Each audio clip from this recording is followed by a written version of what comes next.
Hi there, friends. How are you guys? Thanks for coming in. Tonight we're going to be talking about chicken myths. Angela's fixing something over there in the corner. I reckon we have Hi, everyone. a skewed curtain.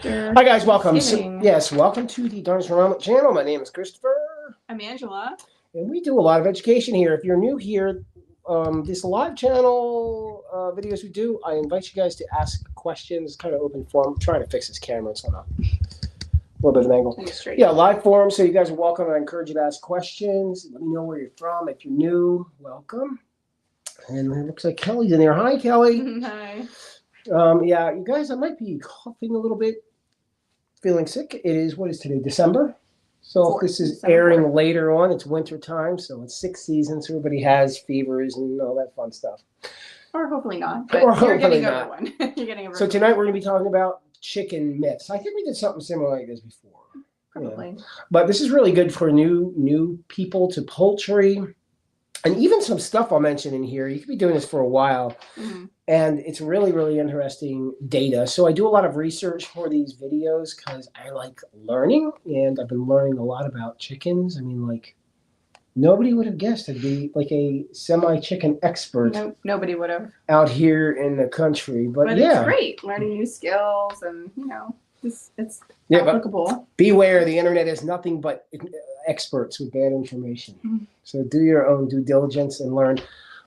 This is not to be taken as medical advice. Nothing here is veterinary advice. Go see a vet with your animal illnesses or sicknesses. Make sure you're having those tended to by a professional.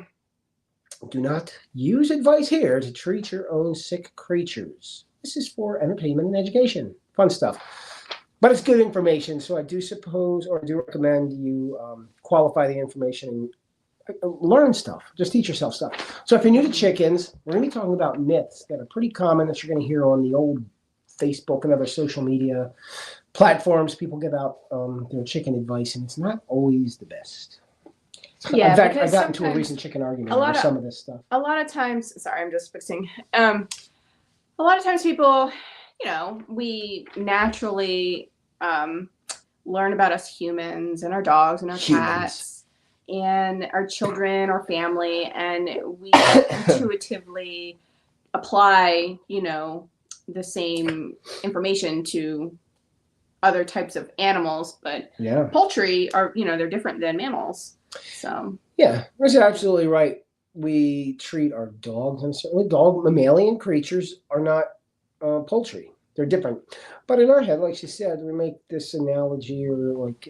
Especially when we're emotionally... We believe there's parallels. Yeah. So, this helps me when I'm sick. This is what I use. So there are parallels people apply to chickens. It doesn't work. Not all the time. Sometimes, but not all the time. Maybe it's like a partial... There are fundamentals that organisms have that we can apply, which we're going to go over too. Mm-hmm. Cool. Anything else? Before I start, down in the description, there's a bunch of nice little freebies that I stick in there. All kinds of educational stuff, little easy to read stuff, fun stuff for the family, nothing too complicated. I write very easy to understand programs. We raise jumbo Coturnix quail. Angela has a silky breeding program. As far as the jumbo quail goes, are we sitting out? No. Go down in the description. I always like to suggest for a freebie thing is this PDF. It's 25 questions, how to raise quail. You don't need to take hours of course. Read this, and you'll know how to raise quail. Mm-hmm. Would you agree? Yes. Yeah. It's down in the description. Free PDF. You don't have to go grab one. Okay, cool. Some more people have. Oh, Verna's there. Hi, Verna. Hi. How are you? Everybody, I got the sickness. I got the flu. Not flu. A little cold. No, just a head cold. I'm dramatic. Very. So if I'm sick, it's the end of the world. Mm-hmm. Okay. All right. Chicken myths. Physiology-based corrections for new keepers. That's the title I wrote in here. So we're going to be talking about some basic stuff.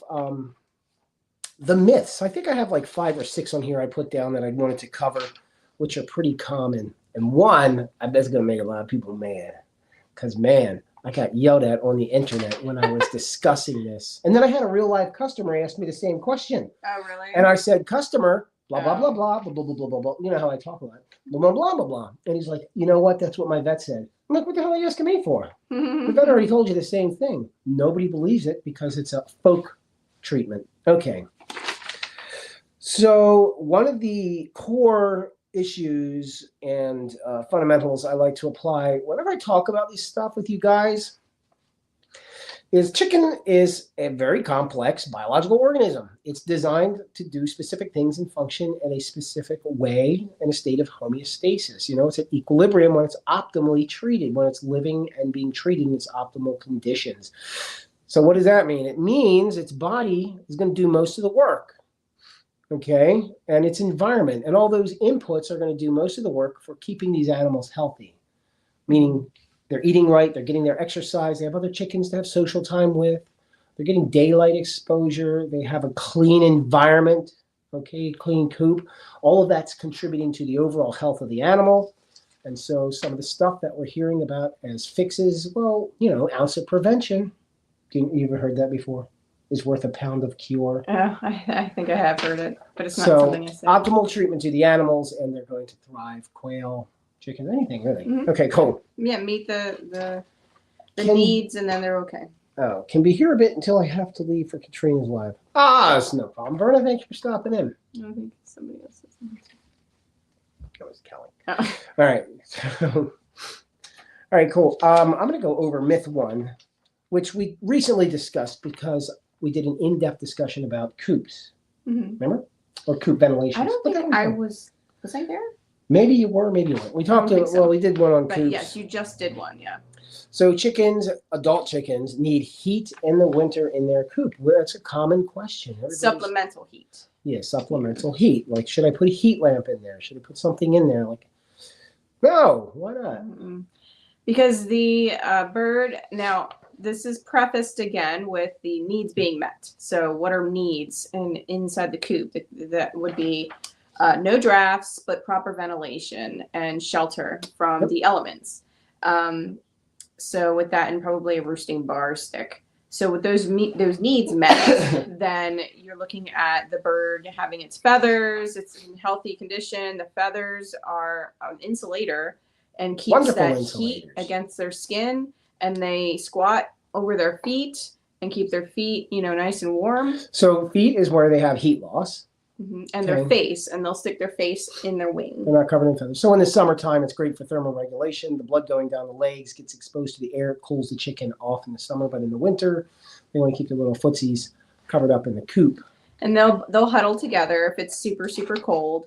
But what happens is when there is added heat, on top of their natural warming system, the birds are susceptible to respiratory illness. So if the coop is being warmed in any capacity beyond just like anything supplemental, there's nothing added, so it's now warmer, even if it's like 10, 15 degrees. When they go outside, that's a big difference in the winter. It's a big difference with the temperature drop.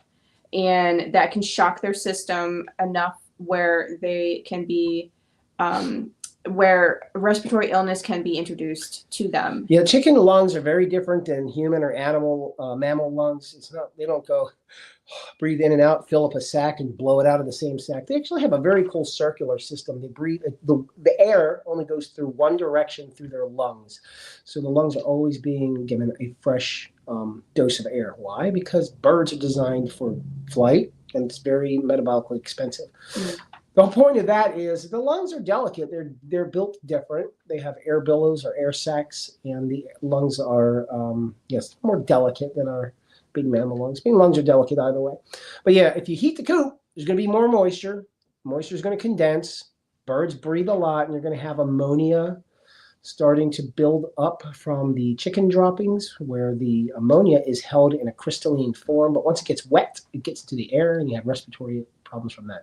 So short answer is they do not need heat. They got great insulation as long as the coop is properly ventilated, so that moisture, because one hen will breathe out about 1 liter of fluid overnight. Wow. Yeah, close to half a gallon. Yeah, that's a lot. That's a lot of fluid for one bird. Mm-hmm. Of course, so that can make, if it's excessive, then it's going to condense. It'll condense into the air, and then it'll be damp. Now, it's water vapor, it's moisture. So in the wintertime, the top of the coop it should be a couple degrees warmer than the lower end of the coop. That hot air rising just from their chicken breath. So with the added heat, Mr. Science Guy, how does that affect the moisture? Because they're breathing, they're feeling adding heat. Yeah, so they're breathing more because they're hot or they're warmer.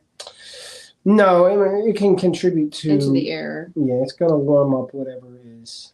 So the manure. The manure. The whole process of breaking down, the manure is breaking down, or just being it depends. I mean, you would really have to know the temperature variance, but I wouldn't. If you have a heat lamp in there, they're going to squat underneath that heat lamp, and they're going to be exposed to that hot air, and that's going to shock them going outside. Yeah. Condensation is more due to poor ventilation rather than supplemental heat. Mm-hmm. Okay, I just wanted to clarify. So, like the hot air will touch a surface. The surface is much cooler. Mm-hmm. Just like when you blow on a window, mm-hmm. Same thing, and then it'll start to sprinkle down, wet all the droppings, and you have ammonia problem. Mm-hmm. I have a lot of other health stuff going on as well, Verna. Oh, she's talking to Verna. Sorry, Kelly. Okay. So no, adult chickens do not need heat in the winter, and baby chickens shouldn't be out in the cold. They should be in a brooder. Yeah, there's juveniles. There's definitely a cutoff depending on the breed. Where they can go out into the cold of the coop without needing the heat. But yes, babies definitely need heat. Number 2, closely related, sealing the coop will keep those birds warmer in the winter and healthier because just like us mammals, what are we thinking? It's keeping out cold air from leaching in. Mm-hmm. Wrong. Do not ever seal a coop up. You want to have windbreaks. But if the coop is properly designed, it'll provide a windbreak. If you seal it, the same issue happens. You're decreasing ventilation. So as that hot air is going out of the top of that coop, it's creating a micro pressure. So it's still drawing cool air from the bottom, from the lower sides of that coop, which isn't sealed. It's not like a house where it's really tightly insulated, water sealed and tight. It's got ventilation. It's a breathable structure, so you can have air coming in. So you're having a circular movement of air, especially as you get more birds in there. Mm-hmm. So sealing it up, you're going to prevent proper ventilation. You're going to have the condensation, and it'll become damp very rapidly, and it'll become a bacteria and ammonia facility quickly, exacerbating irritation to the chicken's lungs and potential contagions, making the bird sick. Yeah, and now that's not to say that if you have a drafty coop that maybe you should probably take care of the drafts. If you have like a whooshing wind going through, you don't want that. You want it to be properly ventilated. And another side note on the heating of the coop or not properly ventilating it is that, especially in the cold weather, is people may experience their birds becoming ill, respiratory, with a sneeze or some sort of rattling breath or, some sort of respiratory issue. And then they're like, oh no. And then they bring them inside the home to treat them. And then they're in the warm house during this treatment time. And then they go back outside to the cold weather. And then it's just like becomes a cycle where sometimes people end up with a bird recovering and then getting sick again and recovering and getting sick again because of that constant exposure of hot and cold. And that's kind of the same concept of having a heating element in your coop. Very good. Thank you, Dr. Angela. Thank you. That's correct. Great. Cool. Checking for comments. All right, cool, guys. Now, number 3. This is the one I was very concerned about delivering. Well, not really. I don't really care because it's just the facts. But this one, I was online on the Facebook and somebody was like asking about this, and I'm like, ma'am, here are the like pharmacological facts about what you're discussing in the context of treating poultry. Man, it's like I was telling her grandmother's cookies were the worst cookies ever made. What's the topic? The topic is those spices that people put in chicken feed are not treatments for disease. They don't prevent or treat disease. Mm-hmm. So, people say, oh, you give them pepper flakes. It keeps worms from developing. Or oregano or these things. Mm-hmm. So what are the common things I hear about here? Oregano, garlic, pepper flakes, or the capsaicin to prevent worms. And I think this is all intuition because of the capsaicin. Now, capsaicin, so these are very powerful health beneficial compounds for us humans, for sure. If they're particularly, I mean, and that's in the context of dose specifics over timelines, not just, hey, I took some pepper and or a little bit. So not, and it's not a medication. It's what do you call it? It's a supplement. It's a positive input. Like you want positive inputs, not negative inputs. Like alcohol is a negative input. It doesn't provide anything. It's just a destructive toxin. So yes, in the context like there, we're eating capsaicin. Yeah, it's an antioxidant. It's anti-inflammatory. It's good for us as humans. We're eating it regularly. Not, people eat something and they think they're healthy, because it doesn't work this way. With the poultry, though, they're very different with how they.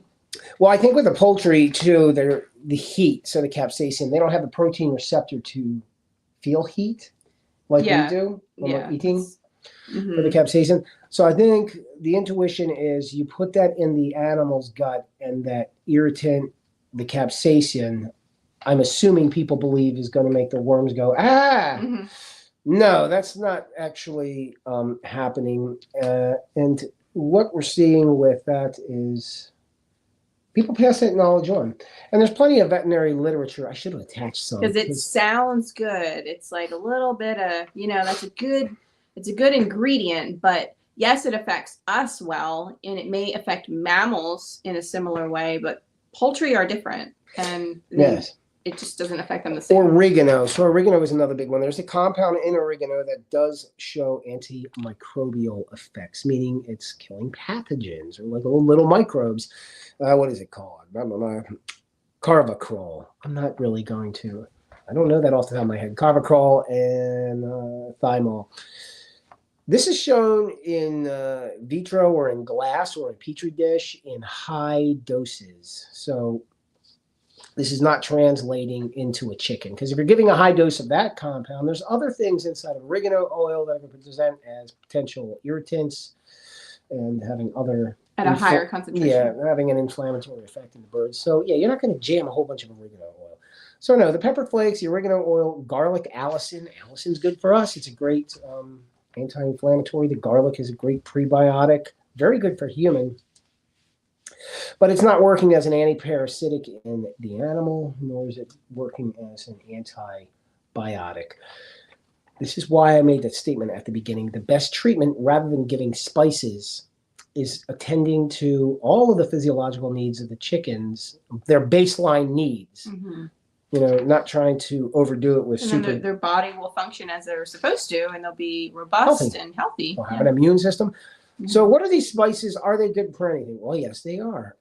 But they're not beneficial like the way you might be thinking. They're beneficial in the fact that if they're eating them regularly at lower dose, it's negligible, because it's providing a substrate for their gut biota, for their probiotics in their gut system, to have something to munch on, just like us humans. So why is that good? It's going to be negligible because the chicken's going to be eating a huge amount of chicken feed, and that chicken feed has tons of compounds in it and fibers that serve to feed the microbiota, to feed their gut bacteria. So that little bit that's coming from an eighth of a teaspoon of a spice, it's not really going to do anything or matter, and it's certainly not going to be killing off pathogens. What's preventing pathogen growth in the gut, intestinal lining in the bird, is that they're competing for resources. So if you have a lot of good bacteria, just like us humans, if you have a lot of good bacteria eating up all the stuff in the gut, they're healthy, and they're out competing for resources for the bad bugs that are going to try to come in and invade. Okay, and then you also have a healthy and a strong immune response. So you have that also. I went over a lot of this stuff before. Just like humans, like if you're not eating right, sleeping right, you have a lot of stress, you're going to be very susceptible to illness. And in a simplified way, like that illness, if it hits you, or the chickens, if that parasite is high in numbers, and in their system, and their overall body is suppressed, they're not healthy, they're not robust, that's going to get the better of them. So if the human is not taking care of themselves, they're pale and lethargic, and a virus, passes them by, their immune response will be lessened, and it can overtake them. So chicken can be very healthy even with having parasites. It's just that their robust immune system and their gut flora and such, or the microbiome in their gut is in such a way that the parasites aren't able to get the better of them. It doesn't affect them. Verna had something to say, but I want to say 2 more things before I forget. Okay. So with the spices, think of this logically. If the spices were healing the chickens, the poultry industry in the United States is many billions of dollars. And keeping the birds healthy is very important. So rather than using expensive pharmaceutical and having contracts for veterinaries and pharmaceuticals, it would make sense to use those other compounds, even in a small scale facility. Mm-hmm. If I know my pepper flakes are much better than using an actual medication that's specific to an organism, I'll just give them pepper flakes.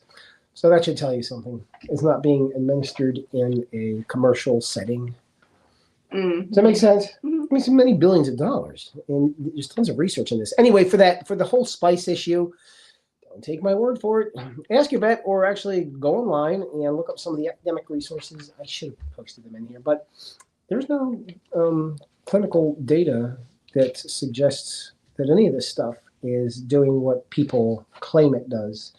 But, folk remedies, they make sense. What did our Amish guy say? They peel the ducks because the moon's out. So the Amish guy, we have our ducks plucked by the Amish guy, and he's like, oh, we'll do.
Okay, great. Sorry, just oh, okay. Sorry about that, man. Gosh, you're totally blank. Yeah, somebody called. I put my phone on silent, and somebody called. I put this thing on silent, and they called again. I don't know why that would have. It never did it before. Cuss. Sorry about that. Okay. We're back. I really wish I had one of those tech nerds in here doing this, because I've always had a problem. Most people deal with this stuff StreamYard. lives. Every single problem. All right, anyway. All right, we talk about spices. In conclusion, no, sorry, I know this is hurting somebody's feelings maybe in the future. They're not providing any real measurable benefit, and the only benefit they're providing is negligible considering the amount of feed they're eating in comparison to the total mass of the compounds found in the spice. Mm-hmm. Proper health of the chicken is found through... The best thing to do is feed them daily, what they need daily. Make sure their nutrition is being consumed daily, and that their space that they live in is, big enough for them, clean.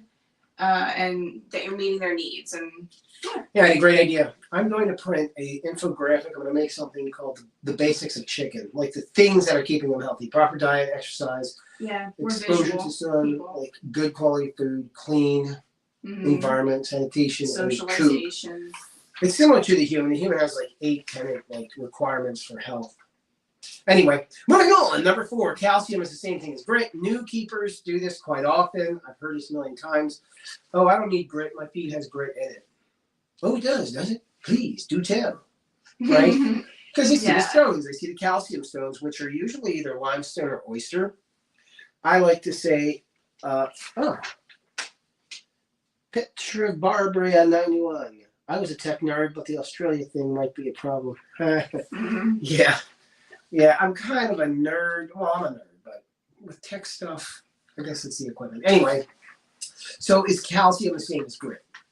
It is not. Can it work as grit at all? Will it pound stuff down? No, it's just, it looks and feels, hard to us. And we're not going to chew it. But it's really, it wears down rather quickly in the gizzard of the chicken. Yeah, the grit is very, how would you describe it? It's just... I would use the word hard.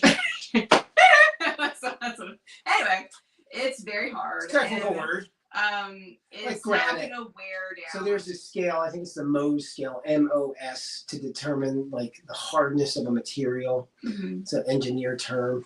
And the point is they have different purposes. So the calcium, whether it's oyster shell or limestone, however it's being given to them, is meant to create the eggshells so that they're firm and strong, and make sure. So if they're not being supplied calcium through their diet, and they need vitamin D and such, but then the hen, she's going to just naturally, she's going to pull calcium from her bones in her legs, and that'll become depleted at some point. Anyway, so they need it for the eggshells. Otherwise, the eggshell will be very brittle or non-existent.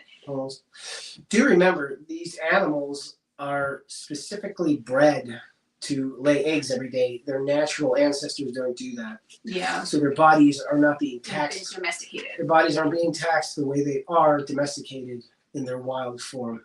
Chickens, all birds are clutch layers. They'll lay a few times a year, not every day. So we get them to breed every day now because we love delicious chicken eggs. And then the grit. That's a lot of. It's very costly on the bird metabolically because of the calcium it needs. Yeah, and energy. It needs supplemental calcium, and the grit serves a different purpose. Hi, Tommy. Sorry. Oh, hello. Did you want to explain about the grit? Oh, it's different. Sure. Grit, of course, is not going to dissolve in the gut or in the gizzard. The calcium is for calcium, making bones and strong eggshells. So the grit's going to be a hard stone. We use granite. You want to use a hard stone. I mean, they don't have teeth. So did you need to tell them that? Does anybody think chickens have teeth? The chickens don't have teeth the way we do, and how we chew, and a lot of animals chew their food to aid in that digestive process. Yeah, unfortunately, they have teeth. So they do chew the food though down in their gizzard, and so it's a very powerful muscle, and it's going to grind everything up in there. But their body keeps the stones in there. It keeps the hard stones in there to work his teeth, grinding them. Then you want to use a hard stone so it doesn't grind down immediately. You can buy a bag of granite, which is cheap. It lasts a long time. Depending on how many birds you have. They can hunt and scratch for stones, and they'll eat natural stones in the yard. But eventually they're gonna, remove a lot of them. Like the stones, the stones around here are not really good for their digestion. They're very soft stones, or like shale, I guess, and what do you call it, slate and things like this. And the reason why it's important, you say, oh well, they're eating, they're alive, they're still laying eggs. Well, the point of that grit, like our teeth, it's grinding that food as the food passes through the digestive system into that gizzard. That grit is going to be aiding and pooling as much nutrient and the nutrients from the ingredients we're eating. As much as possible. Right. So why is that important? Keep it this is really interesting stuff because we don't think about it. If you eat a grain, it's going to be this big, but when you crush it, it becomes this big. You have a lot of surface area. So the surface area from that tightly packed grain getting crushed allows a much broader surface area. What does that mean? It means the cells can go in and start much easier getting, to absorb. Yeah, get more of nutrients out of that crushed grain because of the exposed surface area. That's why you're supposed to, the old story, Mommy says, choose your food 24 times. Mm-hmm. Is that what it was? I don't remember. You chew your food properly, yes, to pre-digest it. You have enzymes in your mouth that start the digestion process. And that's important because the birds, they need a daily amount of nutrition, and if they're not able to absorb from their food they're eating what they need daily, then they're deficient. And also that will affect your feed bill. If they are able to get as much as possible from the food you're feeding them, then the food will go a little further. Yeah, the way that works. Their needs will be getting met. Mm-hmm. But chickens are pigs. They overeat if you let them. It depends on the breeds. The silkies, they're like, they nitpick eating, but a lot of the bigger breeds, they work. So. Yeah. Okay. Calcium is not great. Grit is not calcium. They both feel the same. All right, moving on. Free ranging covers diet. Commercial feed is kind of optional if they free range. Okay, so this is interesting. If you free range your birds and you have access to a nice pasture, they're probably only going to be getting about 30% of their nutritional needs from free ranging, even in a very nice field.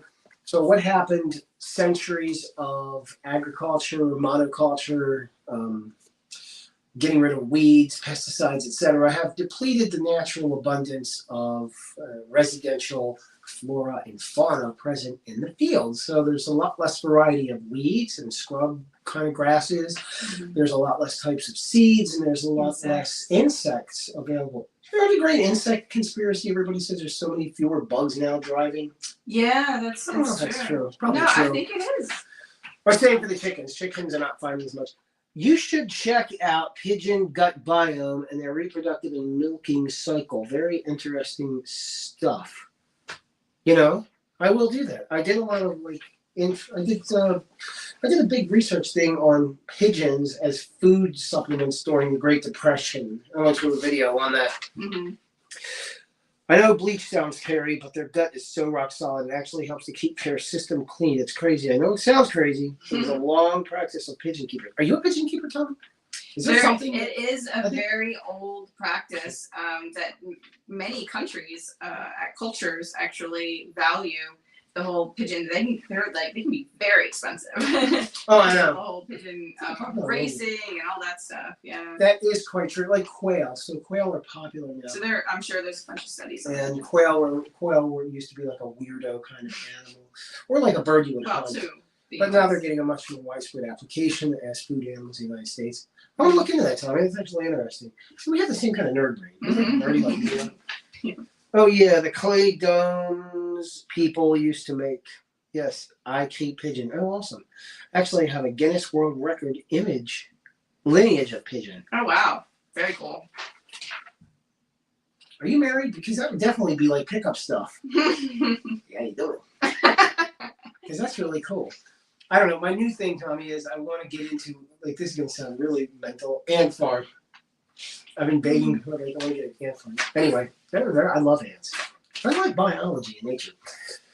I have the lineage of Avril, one of the most decorated pigeons out there. Oh, wow, cool. Definitely married for 15 years. Oh, awesome. Mm-hmm. Well, then she gets the benefits of your hobby and husbandry. Interesting facts. Yeah.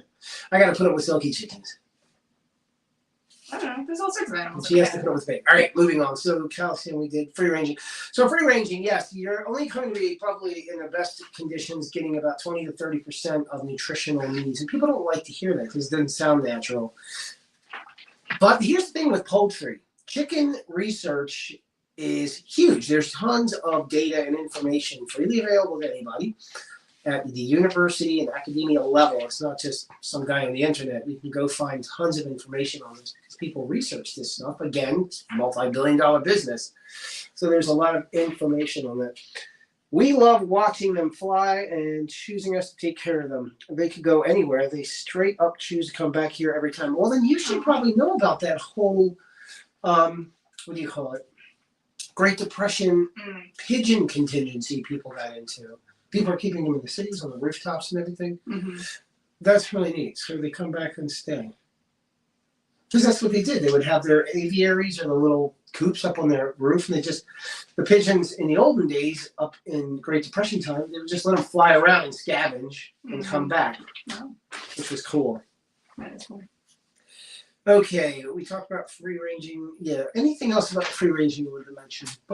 Not really. Just they're not going to get their full supply. They'll eat, good stuff, but they're not going to get their daily nutritional needs met. Well, we went over this too in another video about like surviving the apocalypse with your chickens. Like if all the electricity went out and nobody was shipping anything, Kelly gave me the idea. Like, would you be able to feed your animals? And they eat a lot of food. 10 chickens, I think, were eating, I forget how many hundreds of pounds of food a year. But it's a lot of food. So a chicken, their calorie burn, if a chicken was the size of a human by weight, say like a 180-pound chicken, they eat a lot of calories. They would be eating about 11,000 calories a day to maintain their metabolic needs. So a chicken eats about 200 calories, 250 calories just for a tiny chicken a day. That's a lot of food for that little animal. Yeah. So if you scaled them up to give some kind of relevancy to a person, a chicken would be eating 11,000 calories if it was people size, like an 180-pound chicken. So free ranging will probably not meet their needs. Again, these are domesticated animals. So even if they were the natural form of the bird, they might be getting 50 or 60% of their diet from free ranging, simply because they would be much smaller. And I mean natural form, I mean like the red jungle fowl, so 2 or 3 pound bird. It doesn't lay eggs. Well, it does, but not year round. They have a much lower metabolic requirement. Domesticated hens and domesticated chickens in general, they have a high caloric and nutritional need because of their outputs. They're bigger birds. They have a larger body mass. They produce eggs daily, many of these breeds, or at least in a much greater number than their natural lineage. So they require a lot more input for the output. Make sense? Simple stuff, but it's counterintuitive because we think, oh, they can eat because that's what they were designed to do.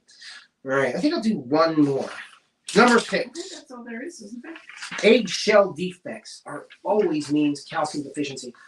That's one you'll see on the internet. New chicken people will go into the... I don't know why people assume Facebook is a vet. They show a random picture, poorly taken, and they're like, what is this? Because they just want help and guidance, and sometimes you can learn something when there's a lot of people who chime in. As being a systems theorist nerd mindset, what's cool is you can take the eggshell and you're looking at it, and here you have an anomalous output from a highly complex system. So the system that usually makes a nice looking egg, all of a sudden produces a bad looking egg. Well, what's happening? Well, you can't pinpoint it to one causal agent. There might be multiple things influencing a bad egg, and it may be something that you're not even thinking of. Because some defects are going to look like the same, or can be the same cause. And sometimes, if it's summertime and you get a hot spell, that heat, sometimes it's the stress can affect the eggshell, what it looks like. The age of the bird can affect. Sometimes you get a funny looking egg. If it's a young bird or an older bird, the diet. Yeah, I'm sorry, I'm reading all Tommy's cool pigeon stuff. Then on the other side, they would have Quail. He said, we supplement free ranging, especially after it rains. You simply can't rely on it alone. If you want production, you're absolutely correct. Reproductive issues can cause egg deficiency as well, right? Yes, like you have an infection in the oviduct system, which something else we went over. Different type of stressors they can have an infection. Will definitely affect the production. I think stress is the big issue with like egg production and photoperiodicity not providing light. So generally, I was talking about eggshell defects. Yeah, egg production generally is going to be a stressor. Maybe you have a predator coming around, dog barking, whatever, somebody harassing them. other chickens, something causing a stress that's in their environment. And this time of year, of course, lack of daylight. They need 14 or 16 to 18 hours of daylight, not 24. 24 will stress them out. So if they have daylight, they're just like people. They need to have darkness for sleep. So they can have quality sleep. It's like these people who sleep with the TV on and a light on and their day clothes on. Oh, I can't sleep. No, you leaving? Of course you can't sleep. So yeah, they need to have a dark environment, but for egg production, photoperiodicity. So egg shell deficiencies, vitamin D, of course, which vitamin D functions like a hormone. Yeah, they should have for the access to transport of the calcium sunlight. into the.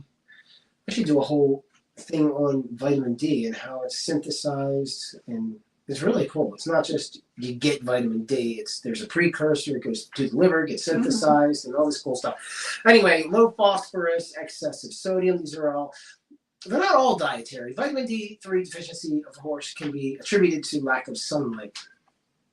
So chickens do get sunlight through their feathers, through areas that are exposed, and just like us, they'll synthesize it, make it at the skin level, right, from the sun.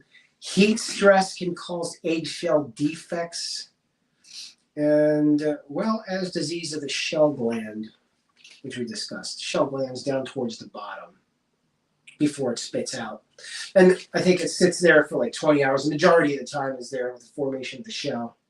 So in the oviduct, it's this long system. You have a whole bunch of little baby yolks getting formed. It goes down through this tract, and you have all these processes, adding the albumin, adding the matrix, which is going to create the membrane.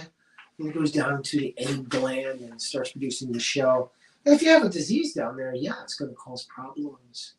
You may see defects. But that's something you want to look at and maybe talk to the old chicken doctor and see if there's an issue with infection, especially if it's a beloved chicken. Would you like to add anything to that fun chat? I'm pretty sure it boils down to some. Okay, I'm sure. We also have African gray parrot. We are big time bird people. I'm sure it boils down to some psychological issue that I have, where I've convinced myself at a young age that I could fly, and even at 40 years old, that idea hasn't gone away.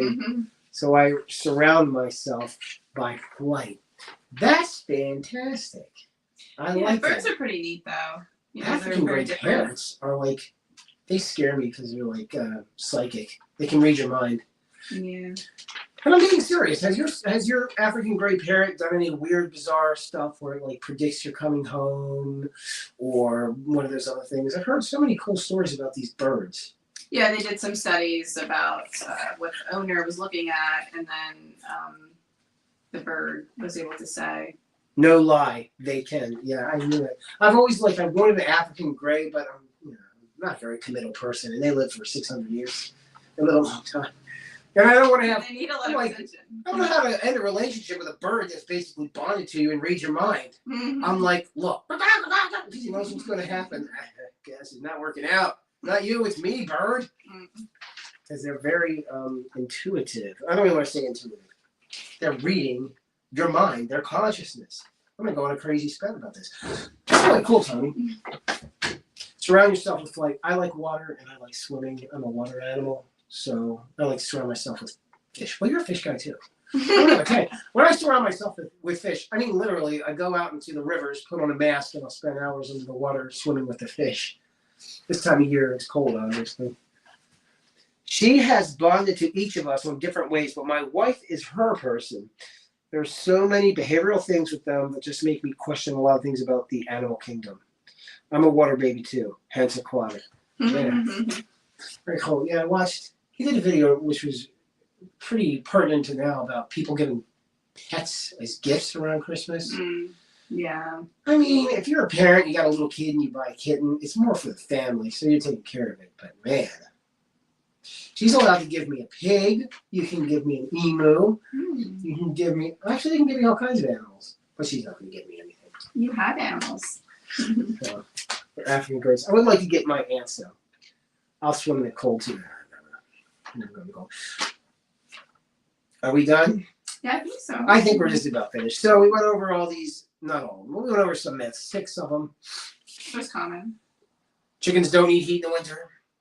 Keeping the coop sealed is just going to not keep them warm. It's going to cause ventilation issues and moisture. Spices are not cures. Although everybody, and the reason I would bring that up, like I was looking online, I was like, maybe I should make one of those chicken spice cure food supplements and sell that. But then I have to be lying to people. Be like, yeah, I mean, the poultry's body functions differently than humans' bodies. So a lot of these spices, are beneficial to us, but with feeding in such small quantities too, they're really not good. It's not doing anything. Yeah. It sounds cool. And I mean, you can market that. You can definitely sell it. Right. Put a pretty picture on it. You can sell pretty much anything. Yeah. So. I was looking into, now this is where I just ramble, but I learn a lot. Like I do a lot of research and I find interesting stuff. So apple cider vinegar, not for chickens, but for humans. You see it in the store and people are like, make sure it has the mother. I don't know if you guys know anything about apple cider vinegar. So it's good for you. But the mother, if you get it, you swirl it, it's that all the stuff in the bottom. The sediment. So what is that? I bet nobody knows what that is, because nobody does know what that is. It looks cool. So I was looking at my bottle of apple cider vinegar. It looks gross. And I always look for health claims, because if there's health claims, then there should be quantities and quantification associated to it, because you can't claim something without evidence. So it doesn't make health claims about the mother. It just says all organic, contains the mother. I was like, okay, very sly, because the mother doesn't do anything. It's bacteria. That's all it is. It's a film. So the way the vinegar is made is taking ethanol or you take an alcohol and you have these bacteria that oxidize it and through that process turns it into vinegar, like wine turning it to vinegar from sitting too long. So the mother is actually a film of bacteria that are doing that.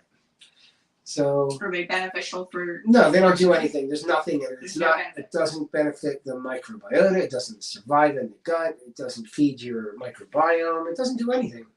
But if you're making apple cider vinegar, you don't have to pay to have it filtered to clean it, and you can tell people, market it. So for the companies selling it, they are skipping the extra step that saves them money by leaving it in the bottle rather than. Yeah, it looks healthy. It looks like, oh wow, that's more natural. Yeah. But it's the reason I'm saying that. There's nothing wrong with thinking it's healthy, but it's not. It doesn't really add any benefit. It's just it's how we marketing. Yeah, human perception and emotional. What do you call it? Triggering. So people, it's very easy to do that. So when you're talking about chicken spices, it's very easy to market something and trigger somebody into a belief that is not predicated on anything real. Mm-hmm. But it sits in intuition, and intuition isn't always correct. It's intuition. Mm-hmm. It's correct many times, but not always the time. Yeah. So if you want to rip somebody off, find something that makes intuitive sense but isn't true and take advantage. Mm. Does that make sense? I don't like doing that because I don't like being treated like an idiot. Okay. He wants more peafowl and an ostrich. That's awesome. Mm-hmm. Ostriches are deadly, though. Yeah, I think you've talked about them now. Yeah, ostriches will kick you. And do you know why they put their heads in the sand? Oh, yes. I heard this with you. Because they're turning their egg. They're not actually putting them in the sand. They're turning their eggs. Turning their eggs. They're big eggs. Okay, cool. All right, guys. Sorry about the blank screen for a minute there. Mm-hmm. A phone call came in and went off air. So I had to fix my camera. Thanks for coming in, everybody. Sure to appreciate you coming in here. I'll kick an ostrich back. Papa don't play. Oh, he'll kick. I wouldn't do that. I would not do that. I say, ostrich, we're friends. Mm-hmm. There's guys who want to fight a gorilla. They're really fast. Yeah. But anyway. Yeah, thank you guys for stopping in, for listening. And if you have any questions. Just popped in my head. He claims he'd kick an ostrich. But have you ever seen people in a battle against a goose? Mm. Like, they run from that. Ow, ow, ow. Why? They're like screaming? Because they put up such a show with the flapping of the wings. Well, I've the gotten honking. beaten up by chickens. It does hurt when they bite. I've had the little They'll beasties attack me. grab you and then they'll start kicking you with their feet. I think that's barroom talk. I'll kick an ostrich. Yeah, that's like drunk talk. I have an insane dream of befriending a kangaroo so that we can wrestle and box each other. I was about to say that. I was about to say these dudes like wanting to punch kangaroos because they do. Mm. They'll hit you. Mm-hmm. Yeah, they will. And back in the old days, back in the Volga, man, step right up here. Who wants to box kangaroo? That was true. Mm. They would battle. They would fight kangaroos. All right. I guess that was that. And luckily, this didn't flip sideways like it does. Mm-hmm. Okay, guys, thanks for stopping in. This was an informative chit-chat. I hope all that made sense. If you have any questions or comments, jam them in the bottom. I get to them later. Barroom, lol, well, or text him. I don't want to punch a kangaroo. I just want to have it as a sparring partner. Makes sense. I wouldn't want to hit a kangaroo. And you have PETA all over you. All right, guys. I'm gonna go cough upstairs now. I'm not feeling well. Anything else? No, yeah. Have a wonderful weekend coming up. If you guys, depending on when you're seeing this, but for everyone who's watching now, thanks for stopping in, and I hope that was interesting for you. Yeah, for real, Tommy. Thanks for keeping this lively. Feel free to share the video, subscribe to our channel if you haven't already. And Oh, and bruh, if you want to do a video, I know you mentioned it, a while ago, maybe a month or two ago, about doing a collaborative thing. I did research. I looked into something that affects both of us in small homesteads and waterways. And I was curious as to whether or not small homesteads contribute to nitrogen abundance in the waterways. And they actually do. So like in our areas, I forget what the term they use. I did a lot of research on this. So all the little farms, they add up and all that farm runoff gets into the rivers, like our local rivers in the spring. They do get that farm runoff, and there is algae blooms that occur in there, just like in the bays or the larger bodies, plus other runoffs. So that does happen. And we're in a very hilly area, so it's very runny. ILP never hurt. Well, we keep animals. It happens. Kidding, obviously. All right. Anyway, thank you very much, ladies and gentlemen. Always a pleasure. We will see you in the future. Have a wonderful night. Bye everyone.